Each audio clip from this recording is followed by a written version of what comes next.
There comes a moment in life that nobody really prepares you for. Not a dramatic collapse, not a movie scene where everything falls apart at once. It is quieter than that. You wake up tired even after sleeping. Small things irritate you more than they should. You scroll, compare, delay, overthink. You say you will start tomorrow. Then tomorrow becomes next week. And next week becomes a season of your life you can never get back. You are still functioning, still showing up, still smiling in the right places, but deep down you know something is off. You know you are capable of more discipline, more clarity, more peace, more strength. And what hurts is not that your life is exploding. It is that it is quietly leaking away, through hesitation, through distraction, through weak routines, through promises you keep making to yourself and keep breaking. Most people live in that tension for years. They wait for motivation. They wait for the perfect plan. They wait for life to calm down. They wait to feel ready. But the people who actually transform their lives do not begin with perfect conditions. They begin with a decision, a quiet decision, one that almost nobody sees. Marcus Aurelius made that decision. Epictetus made that decision. Seneca made that decision. Different lives, different struggles. One common principle. They stopped waiting for life to change and started changing themselves. Because they understood something most people never truly learn. A better life does not begin when circumstances change. It begins when you do. Not someday, not when things feel easier, not when the fear disappears, now. In this video, I am going to walk you through 12 Stoic rules that can turn your life around fast if you actually live them. Not admire them, not save them, not call them deep and then return to the same habits. Live them. Because your future is not built by one giant breakthrough. It is built by rules, invisible rules, repeated rules, rules that shape your attention, your actions, your character. And if you practice them long enough, one morning you wake up and realize you have become the person you used to admire. This is not about becoming perfect. It is about becoming dangerous to your old habits, dangerous to excuses, dangerous to emotional weakness, dangerous to procrastination, dangerous to the version of you that keeps settling. Let us begin. Rule 1. Stop negotiating with yourself. Every major downfall begins with a tiny negotiation. I will start tomorrow, just 5 more minutes. I deserve 1 more day. It is not that serious. I will do it later. The problem is not the excuse. The problem is what the excuse teaches your identity. Every time you break a promise to yourself, your mind learns something. My words do not mean much. My standards are flexible. My comfort matters more than my growth. That is how self-respect erodes, quietly. Most people think confidence comes from positive thinking. It does not. Real confidence comes from evidence. Evidence that when you say something matters, you act like it matters. Imagine 2 people. Both set the same alarm, both make the same promise. I am waking up at 6. One snoozes it, again. The other gets up immediately. That choice seems small, but after 200 mornings they are no longer the same person. One trusts himself, the other does not.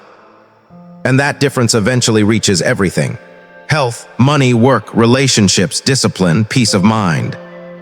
Marcus Aurelius wrote to himself in the morning like a man going into battle, not because he was naturally motivated, but because he understood that comfort is persuasive.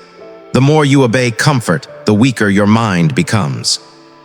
Stoicism teaches that freedom begins when your decisions become stronger than your moods. That means doing what matters, especially when you do not feel like it. Because discipline is not punishment, it is self-respect in action.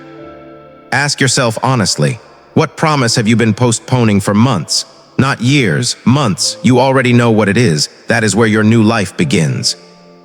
Rule 2. Control what you can, release what you cannot. Most people are mentally exhausted for one reason. They are trying to control things that were never theirs. Other people's opinions, other people's moods, timing, outcomes, reputation, the past, the future, luck. And while they obsess over all of that, they neglect the few things that actually shape their life. Their actions, their habits, their attention, their attitude, their discipline, their response. Epictetus built his philosophy around one brutal truth. Some things are in our control, and some things are not. That is the battlefield. And if you want your life to change quickly, you need to become ruthless about the difference. Imagine two people lose the same opportunity. One spirals, blames timing, blames the economy, blames people, blames their past, becomes a victim in their own mind. The other feels the loss, grieves it, accepts it, then asks one question: what is still mine? My effort is mine. My next decision is mine. My standards are mine. My recovery is mine. That person rises faster, not because life was kinder to them, because they did not abandon themselves chasing control over the uncontrollable. This rule will not remove pain, but it will remove confusion, and confusion is where unnecessary suffering multiplies. A stoic mind returns to the facts. What happened? What is still in my hands? What is required of me now? That kind of clarity is powerful. The moment you stop asking, why is this happening to me, and start asking, what is this demanding from me, you take your power back. Rule 3. Win the morning before the world wins you. Here is a truth most people do not want to hear. Your life is often lost before noon. Not through catastrophe, through drift. You wake up late, check your phone immediately. Invite the noise of the world into your mind before your own thoughts have a chance to breathe. You react instead of direct, consume instead of create, delay instead of begin. And then you wonder why the day feels weak. The Stoics respected the morning because the morning is where the mind is most available for command.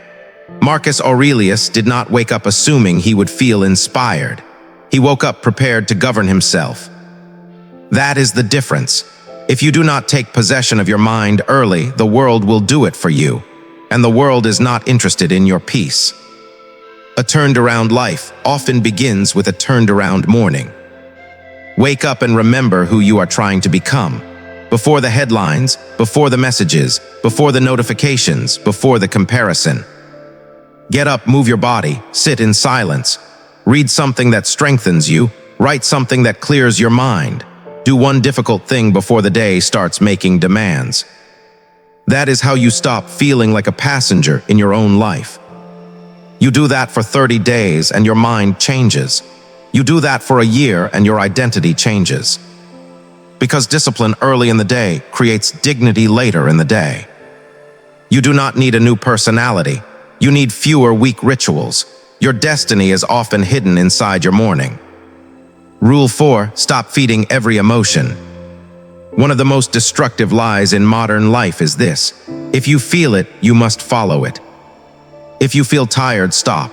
If you feel unmotivated, wait. If you feel angry, react. If you feel afraid, avoid. If you feel sad, disappear. But if you obey every emotion, you will be ruled by weather, and weather changes by the hour. Stoicism is not emotional suppression. It is emotional leadership. It teaches that feelings are real, but they are not commands. That changes everything. You can feel anger and still choose dignity. Feel fear and still take the step. Feel sadness and still keep your word. Feel doubt and still act with integrity. That is strength, not the absence of emotion, the refusal to be governed by it. Seneca warned that we suffer more in imagination than in reality. And for many people, that is exactly what is happening. They are not only dealing with life, they are dealing with the stories they keep telling themselves about life. What if I fail? What if they reject me? What if it is too late? What if I embarrass myself? What if nothing changes?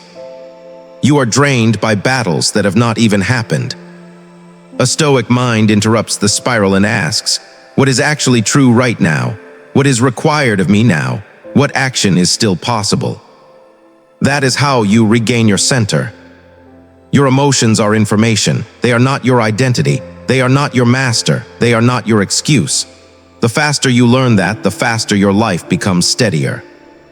Rule 5. Make peace with discomfort. If your entire life is built around avoiding discomfort, you will remain fragile. And fragile people break in ordinary circumstances. The problem is not that life is too hard. The problem is that most people have trained themselves to need ease, constant entertainment, constant comfort, constant validation, constant stimulation, constant escape. And without those things, they panic. But nothing meaningful is built in permanent comfort, not discipline, not self-respect, not mastery, not freedom. Every transformed life contains a season where someone stops running from discomfort. The early alarm, the empty gym, the difficult apology, the hard conversation, the disciplined budget, the boring repetition, the silence after cutting off the thing that used to numb you. Discomfort is not always a sign you are doing something wrong. Often it is proof you are finally doing something necessary. Seneca sometimes chose simple food, simple clothing, rougher conditions, not because suffering was noble, because dependence was dangerous. He wanted to know that comfort did not control him. Because freedom begins wherever dependency ends. The person you admire most in yourself will never be built by ease. They are built by repeated contact with difficulty, by staying in the room, by keeping the promise, by tolerating the awkwardness of growth, by doing what is right without being coddled into it. If you can learn to say, "This is uncomfortable, but I can bear it," you will speed up your transformation dramatically. Because then life stops controlling you with the threat of temporary pain. Rule 6, become impossible to offend. This one can save you years. Imagine someone insults you. Most people surrender control immediately, not physically, emotionally. Now another person controls their mood, their thoughts, sometimes their entire week. The Stoics saw this as a form of slavery. Epictetus taught that people cannot truly disturb your inner life unless you cooperate. That does not mean you accept abuse. It means you stop handing your peace to every unstable person you meet. Think about how much energy people waste replaying conversations, imaginary arguments, perfect comebacks, resentments that should have expired by sunset. Who suffers? Usually not the other person, only the one carrying it. It is like holding a burning coal because someone else threw it. Eventually, you are not carrying it to hurt them. You are burning yourself. Most of the time, what other people do has far less to do with you than you think. They act from their own wounds, their own fear, their own ego, their own confusion, their own limitations. But when you take everything personally, you become emotionally available to everyone's instability. That is no way to live. A Stoic understands this. Other people's behavior belongs first to their character. Your job is not to absorb every energy. Your job is to remain rooted in your own. Not everything deserves your reaction. Some things deserve distance, some deserve silence, some deserve nothing at all. And that is not weakness, that is inner authority. The moment you stop personalizing everything, your mind gets quieter, and quiet minds make better lives. Rule 7. Guard your attention like your life depends on it. Because it does. Attention is one of the most underrated forms of power. Whatever holds your attention shapes your life. Read that again. Whatever holds your attention shapes your life. Right now, most people are not lacking potential. They are leaking it through notifications, through endless comparison, through outrage, through gossip, through short-form distraction, through content that fills the mind and empties the soul. You cannot build a strong life with a fragmented mind. You cannot become disciplined while living in constant interruption. You cannot hear your conscience over constant noise. Imagine carrying a bucket full of water. Now imagine tiny holes in the bottom. One hole is not much. Neither are 5, neither are 10, but eventually the bucket empties. That is what distraction does. It rarely destroys your life in one dramatic moment, it leaks it away. 5 minutes here, 10 minutes there, an hour gone, another day drifted, another week unfocused. Seneca warned that people guard their money more carefully than their time. Yet time is the one thing you never get back. So guard your attention, less scrolling, less reacting, less noise dressed up as entertainment, less exposure to people and environments that lower your standard. And in the space that creates, bring in what actually builds you. Silence, reading, work, reflection, training, skill, undistracted thought. You do not need more time. You need more undivided time. That is different. A distracted hour can destroy what a focused 20 minutes could transform. Guard your mind. Your future is being written there. Rule 8, treat every obstacle as training. Most people see difficulty as proof that something is wrong. The Stoics saw difficulty as part of the assignment.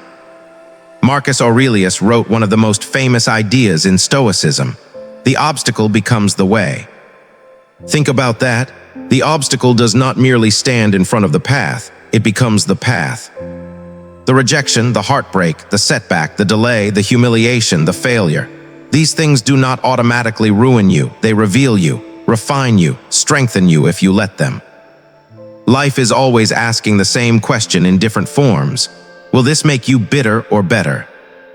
A lost job can teach adaptability. Criticism can teach humility. Loneliness can teach self-sufficiency. Failure can teach discipline. Pain can teach perspective. None of that means suffering feels good. It means suffering often carries instruction. Imagine a blacksmith striking iron. The resistance is not the problem. The resistance is what creates the blade. Life works the same way.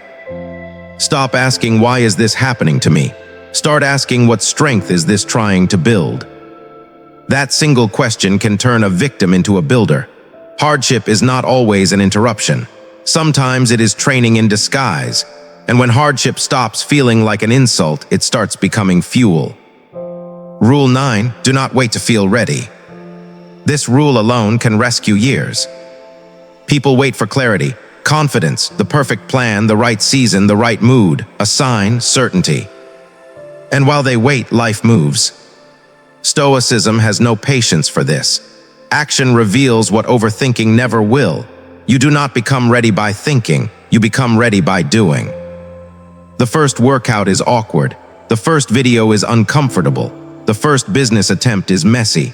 The first conversation is hard. The first step always lacks elegance. That is not failure, that is initiation. Most lives stay stuck because people think transformation begins with feeling different. It does not. It begins with behaving differently before it feels natural.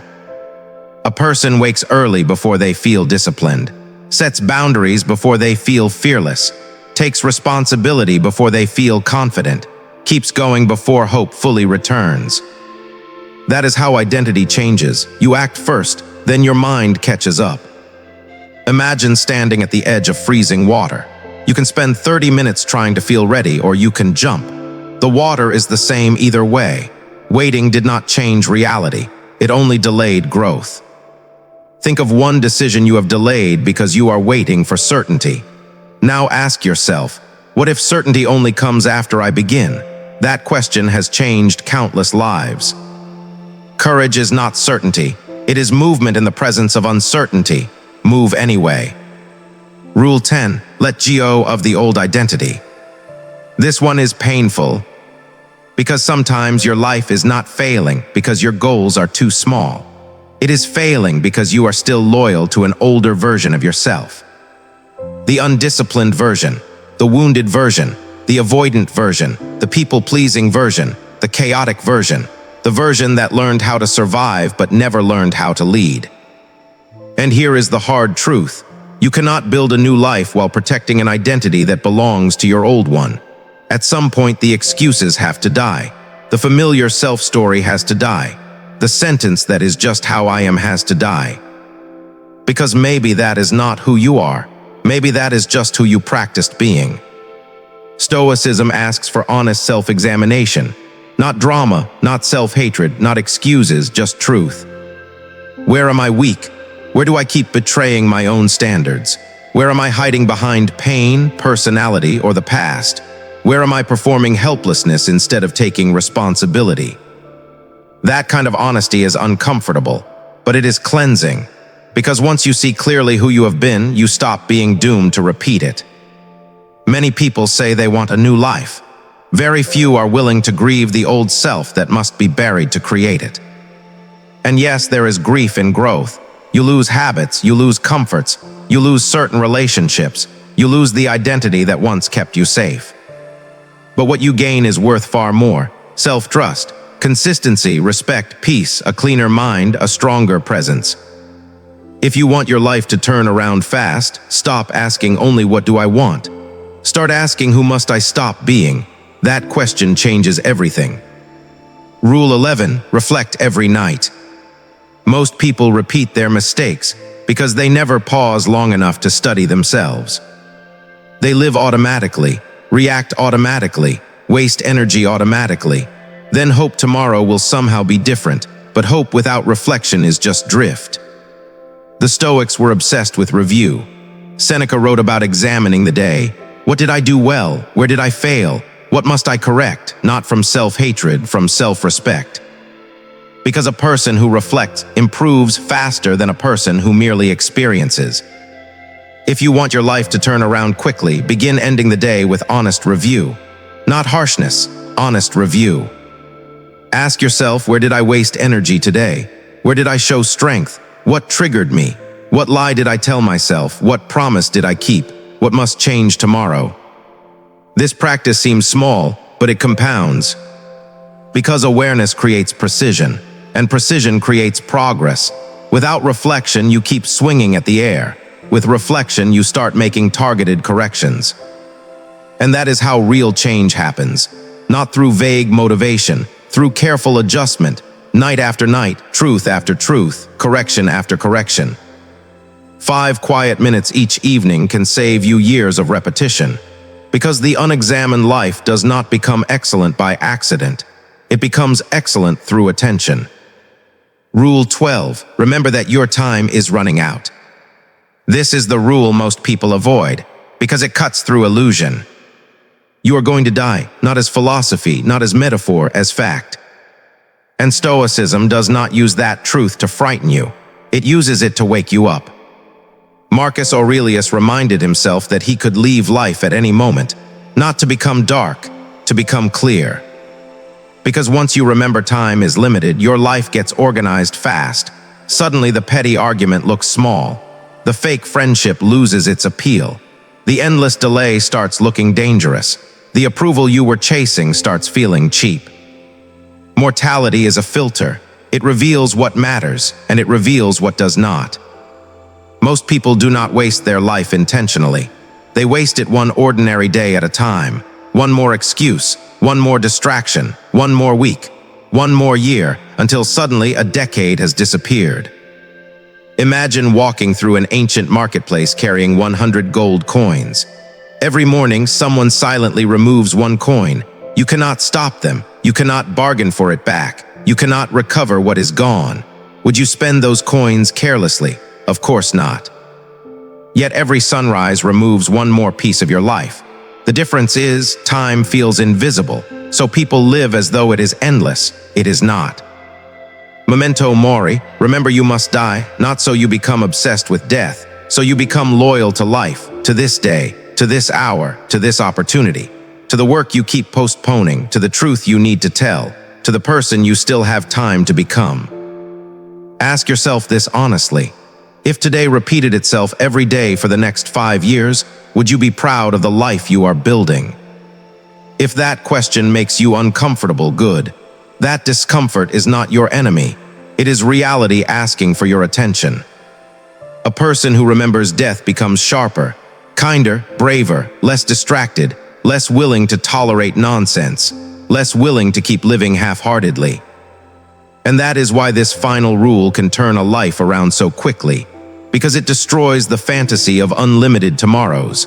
And without that fantasy, action becomes urgent in the right way, not panicked, precious.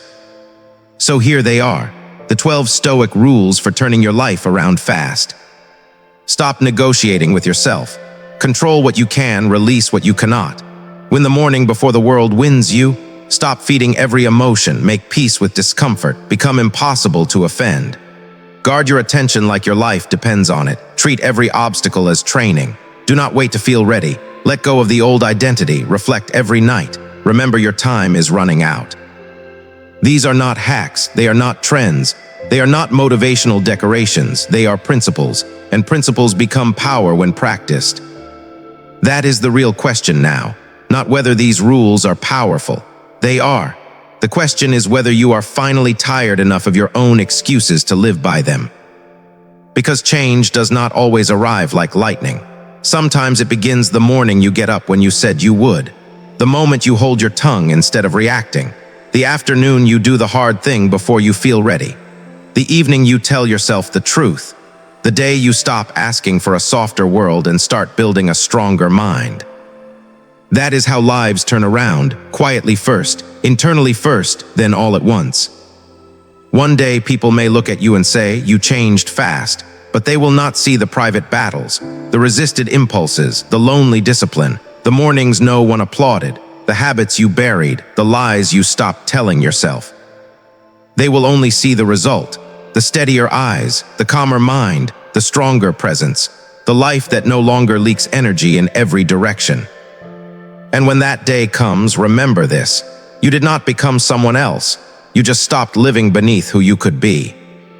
When you wake up tomorrow morning, will you repeat yesterday? Or will tomorrow become the first page of a different life? The answer has never belonged to fate. It has always belonged to you. Walk in discipline, walk in clarity, walk in inner stillness, and begin.